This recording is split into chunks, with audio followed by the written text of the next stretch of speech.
Hey everybody, off the top rope here off the Mike Sports Network. Big night on NXT from the theater at Madison Square Garden. A really good show, lively crowd. Really a historic venue. Like obviously you had Madison Square Garden, but the theater has seen a lot of NBA and NFL drafts in its day. So that's actually very cool that they went there and did another unique venue. About I would say about 4 or 5 thousand people were there. It was lively in there. But the big bit of news coming out of this show is Stephanie Vaquer beats Julia in a title for title match. She is now both the women's North American champion and the NXT women's champion at the same time. Really, a lot of speculation as to why this was done. You could have probably done this at Stand and Deliver. It sounds like Julia is pretty banged up, which sucks because Julia has been a great addition to the women's division, but the women's division is going to do just fine without her. We'll see how serious and how long out she is. But what this video is about is Stephanie Vaquer, because this woman went from being like, relatively known, but really in independent circles in 9 months, 9 months, because her big moment really came, and really where I would say the shift in momentum started for her was when she faced Mercedes Mone in what was kind of a throwaway match. It was really to get Mercedes her win back or whatever, get the New Japan Strong Championship from Stephanie. It just in order to get that done.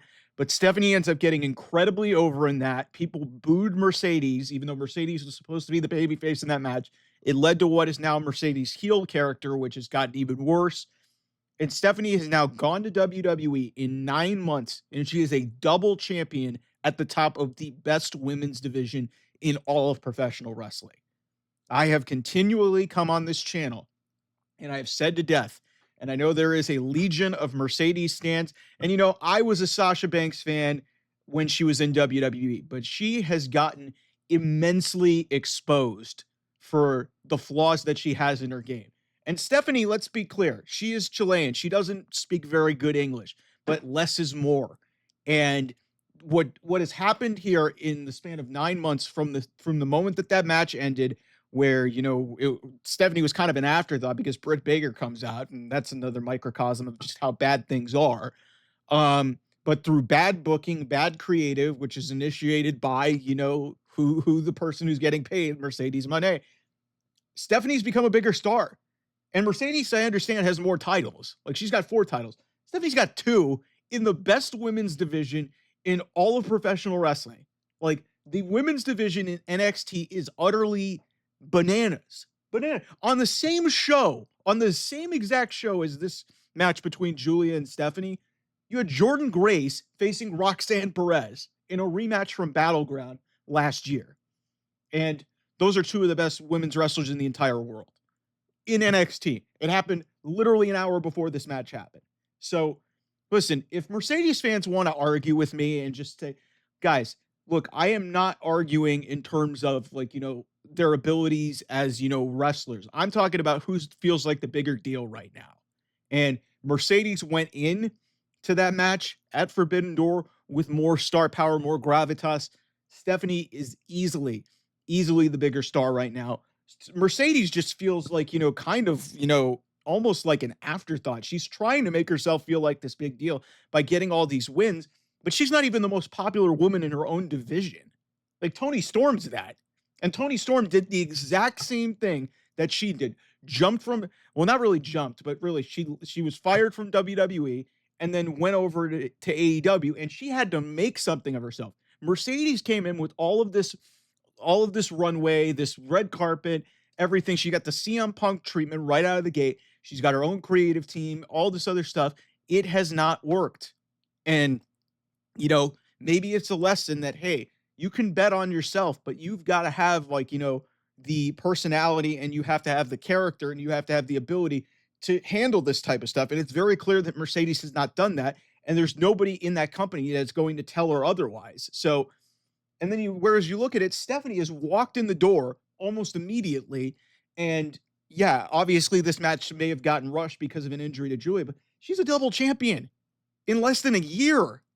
And if you heard the reaction to the Royal Rumble, Stephanie was one of the most popular to come out. She was very popular in this match. I would say it was very much a pro Stephanie crowd. People like Julia, but Stephanie is just a different level in terms of what she can do in the ring, her move set, the look and everything, being the Dark Angel. Like there's a lot there. And I'm here to tell you, man, if the trajectory of what we're seeing right now, she's going to be on the main roster before the end of the year.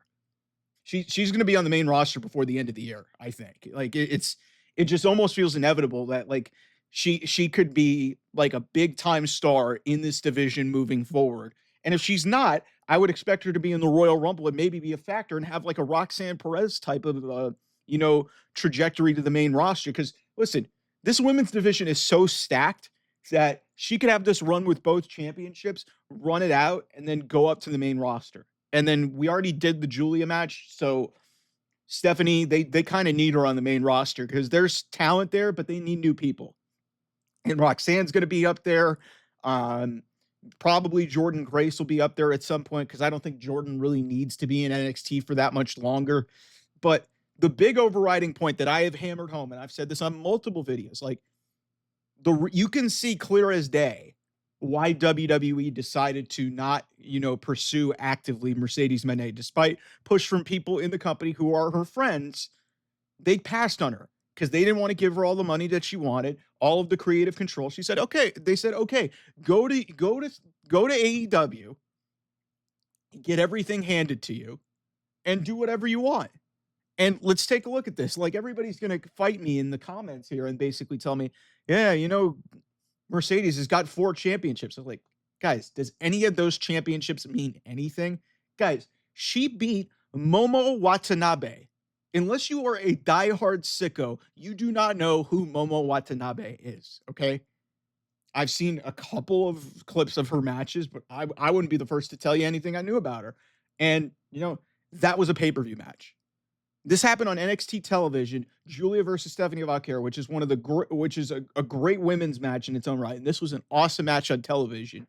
And that's at the top of your women's division in NXT. And to think that this woman was kind of thrown in as an afterthought against Mercedes Mone at that pay-per-view in New York at Forbidden Door.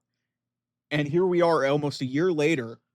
One person's stock went way down and the other person's stock went way up. And I got to tell you, it's not the person who won that match. It's the person who lost that match because Stephanie immediately got the hell out of there. She got out of CMLL. She got the contract with WWE. She immediately was put on a Mexican tour. So you already knew that she was invested. And immediately she is thrust into high profile women's stuff. And to my recollection, I don't even think that she has been pinned, actually. She might have been pinned, but not clean, because I think she was pinned when she faced Shotzi in like this faulty thing where, the Fatal Influence beat her. And I would expect the Fatal Influence to probably be involved continually with Stephanie going into Stand and Deliver. We'll see if that's actually the direction they go. Jordan Grace is still around. That could be a big time match. But listen, the overriding point here and the big message for me from NXT is like, listen, they're banking on their women's division, and one person is not going to be above it. And they've said to themselves, hey, we made Sasha Banks. And it's very clear that WWE did make Sasha Banks because look at them now. Stephanie Vaquer, who was the secondary piece in that match, throwaway, got more over in that match, parlayed that into more success, and now in 9 months, she's a double champion in the best women's division in the world. I do not care that Mercedes Mone has 4 championships. The TBS title is at its lowest form because she's just run through every woman in this division. It doesn't mean anything. It doesn't mean anything. It also doesn't mean anything when you're the second most important person in your own division to Toni Storm, who's literally almost the same thing that you were, a WWE outcast who came over and had to rebrand themselves, except the only difference is Toni Storm rebranded herself and Mercedes Mone didn't. So give me Stephanie all day over Mercedes. Like, it's just because she is only going to continue to get better. And it goes to show you that if you have the right machine behind you and you don't have your ego and you don't have a lot of things blocking out a lot of things in your career, you can go very high in this business. And clearly Stephanie is in a much better place, in my opinion, than Mercedes is. And it's just like you can argue that with me to death, but it's just pretty obvious. Like I said, like, look at this NXT division. Like, you've got so many talented people from like, stars on the independents to like, rising like, talents within the division. Like, it's insane the level of ability that is in this division right now. And you add somebody like a Jordan Grace, Roxanne Perez is about to leave. It's unbelievable. And Stephanie's at the top of that list. So anyway, that's it for the off the top rope. We'll have more coming here. Thanks so much. I will see you guys soon. Bye-bye.